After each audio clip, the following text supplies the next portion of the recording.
Have you ever had a bad dream and you wake up and you're married, right? Yes. And you see your wife and you're like, okay, that was a dream. Right. Right? I think for a long time, for 2 or 3 years, I thought I was living a fucked up dream.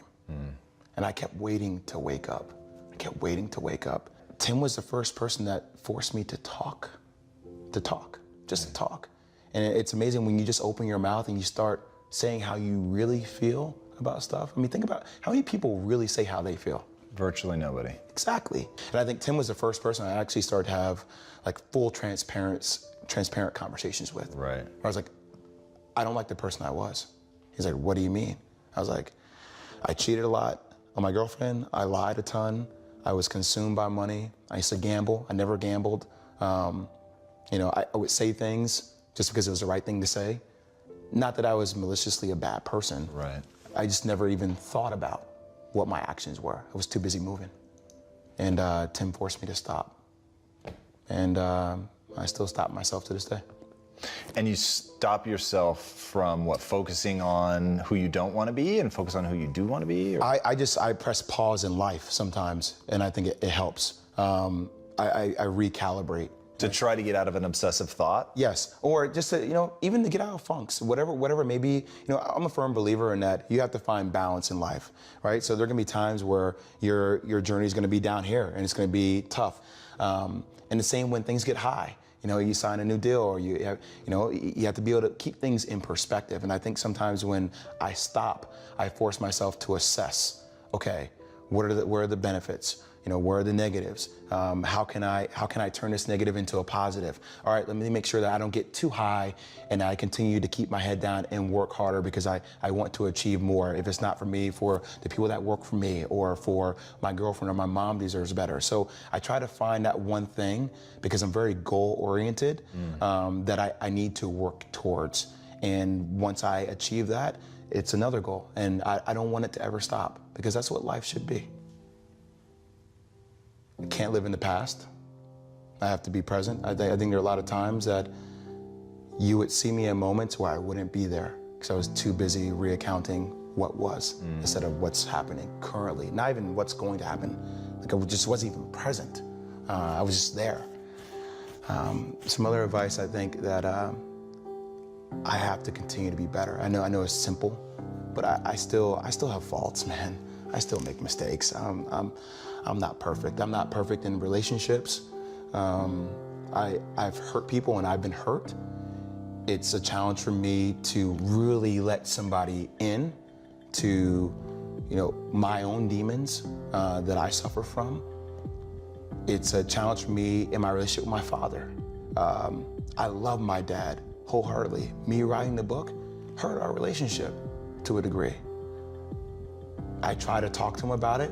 It's a work in progress. It's amazing how some of the people that you love more than anything, you have a difficult time connecting to. But you feel the love, you recognize it. So I think there's still so many aspects of me where there's room for improvement and there's room for growth. And like, you know, people say, I can't believe you got yourself out. I'm like, I'm still getting myself out of it. And it's never going to stop. And that's a good thing because it could have stopped on June 19th. And if it had stopped on June 19, 2003, how sad would that have been? That I would even have been able to spend time reflecting on the shit that I was doing. So now it's like I have a second chance. And I'm not gonna say that I sometimes don't get carried away or get lost in what I'm doing. I am extremely ambitious, right? Just like you, right? So, you know, if that's work, look, my girlfriend needs to check me, my mom needs to check me. I have these people who are sounding boards in my life right now who are willing to say difficult things to me. And I ask, how many people do you have that you allow to be in your circle that can say painful things to you that you may not like to hear? And then once you hear them, are you willing to accept it? Right. I've been lucky enough to have people in my life like that, and I make sure I try to stay surrounded with those people. That is wise. Yeah, your whole concept of having a board of people that really have your best interests at heart, and I think that's, my wife and I talk a lot about that notion of, okay, I'm hearing something I don't want to hear, this really hurts, and from a random person, this may even lead to like me shutting down, not wanting to hear it, but because I can ask the question, does this person love me, with yes, and answer it with yes, then you've got a shot to really lower your defenses and hear it and adopt it, and that's really, really important. And it's rewarding, it's fulfilling.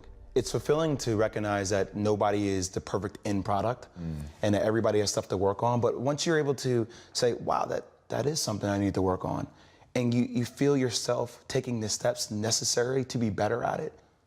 What advice do you have for people that are going through like real anguish, like real pain, I guess either emotional or physical? And what makes me ask this is I'm so curious to know what your internal talk was like during the early days of physical therapy when it was just grueling. I think the first thing is to, and I do this when I do talks, and it's amazing to see how squirmish and uncomfortable people get. You hear that? That's the only person you're dealing with is you when you're quiet. It's fascinating. It's fascinating to look inside yourself or to spend time with yourself. And whenever I do a talk or when I talk to people who I think are going through a lot of pain, I first tell them, okay, I understand what you're going through, but you just need to stop for 1 second. Because what we have a tendency to do is we over-inundate ourselves with other things that really don't matter to keep ourselves busy, to keep not thinking about the things that do matter.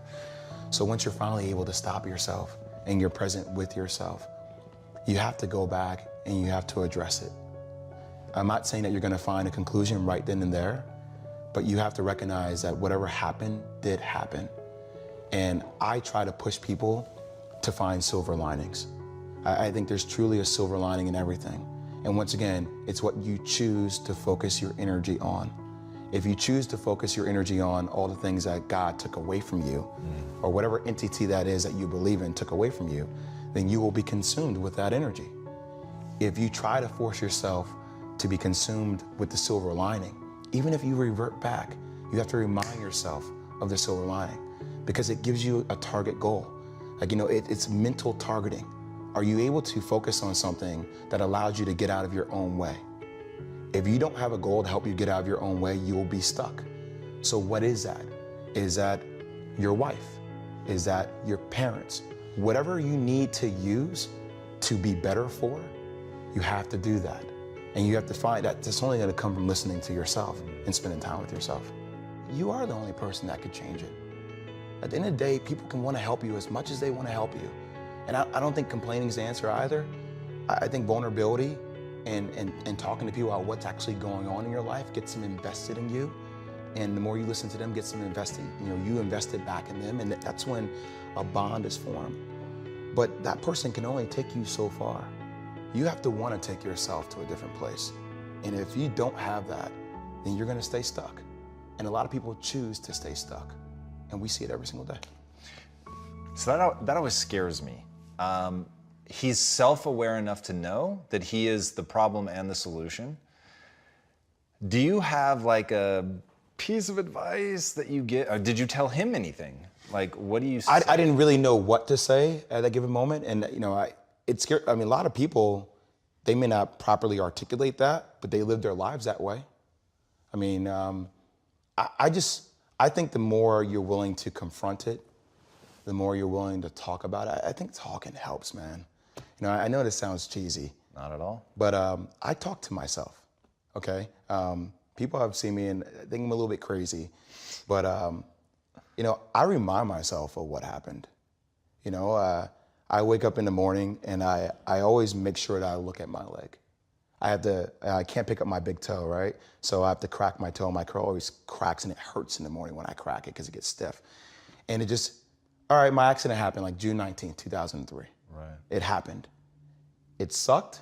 It was painful, but it happened. It's a part of my blueprint. It doesn't define me, but it's a part of my story. But a lot of people allow that one moment to define the rest of the story. You can't allow that to happen. And you have to be vulnerable enough with yourself to accept the fact that shit happened. Bad stuff happens to everybody. You have to drive your own car, and if you don't drive it, somebody else is gonna drive it for you. And that other person who's driving it may not be a person, it may be a darkness, that entity that we talked about, that is easy to get lost and consumed in. Have you ever thought about waking up, looking at your leg, cracking your painful big toe and saying, the accident happened, thank God. and I am a fundamentally different human being, and I'm going to impact the lives of countless people because I have a mind that is capable of suffering at a level other people are not, and because I went through the darkest of periods and clawed my way out. Not that it was easy, that I clawed my way out, and I know how to help people now in a way that I never could have understood if I didn't go through it. I did say thank you probably when I was 30 years old, 5 years ago. I said, thank you for happening to me. I'm still clawing now. I don't think you ever claw your way out. I think it's a process. It's easy to go back into that. That's why I talk about, reaffirming what happened and reaffirming where you want to go to yourself. We spend so much time talking to other people and giving other people advice on what they need to do in their life. And sometimes you need to sit down and give yourself advice on what's best for you. When you're uncomfortable, that's the only way you're going to grow.